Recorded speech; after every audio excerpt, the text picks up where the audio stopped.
Berikut ini merupakan ciri-ciri gaya aksi reaksi pada hukum ketiga Newton, kecuali A. Besarnya sama tapi arahnya berlawanan, B. Bekerja pada dua benda yang berbeda, C. Tidak segaris dan saling meniadakan, D. Terjadi dua benda berinteraksi, E. Keduanya timbul bersama-sama.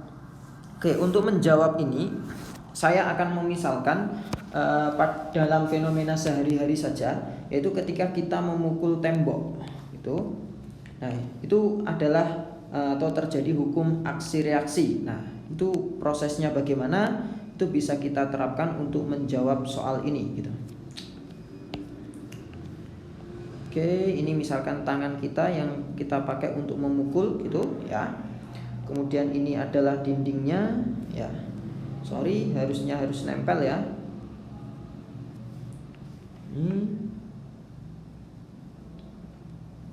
Oke, seperti ini. Nah, ketika kita memukul dinding atau tembok gitu, maka tangan kita memberikan gaya ke tembok.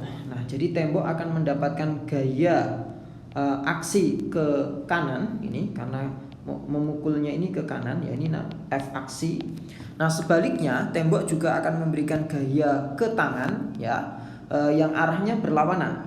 Nah, ini namanya F reaksinya. Oke. Nah, pada gaya aksi reaksi ini ya, ada beberapa hal yang bisa kita simpulkan dari peristiwa ini. Nah, atau kita bisa katakan ciri-ciri lah ya, ciri-ciri gaya aksi reaksi atau hukum ketiga. Yang pertama adalah bekerja pada dua benda yang berbeda.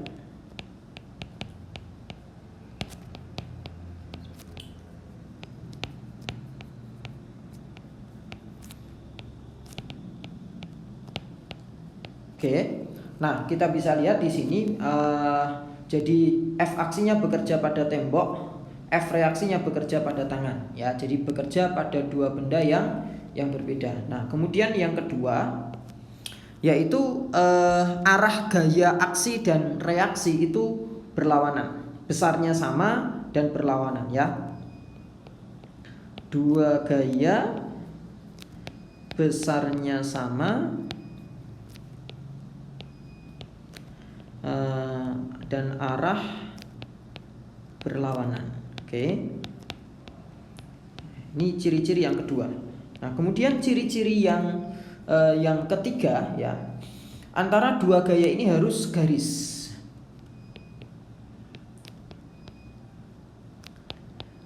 Nah, kemudian yang keempat tentunya kalau F aksi terjadi pada waktu itu, maka reaksinya juga akan terjadi pada waktu itu juga ya, atau terjadi dalam waktu bersamaan.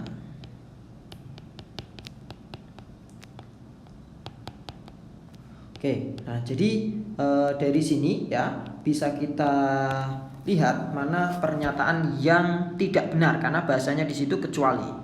A besarnya sama tapi arahnya berlawanan. Nah, berarti itu benar, berarti bukan jawaban. B bekerja pada dua benda yang berbeda, itu juga jawabannya, berarti benar, berarti bukan jawaban. Tidak segaris dan saling meniadakan, bahasanya tidak segaris di sini salah karena harus satu garis ya. Jadi satu garis, sehingga yang C inilah yang salah atau ini adalah jawabannya. Nah, sehingga ya jawaban yang tepat adalah C.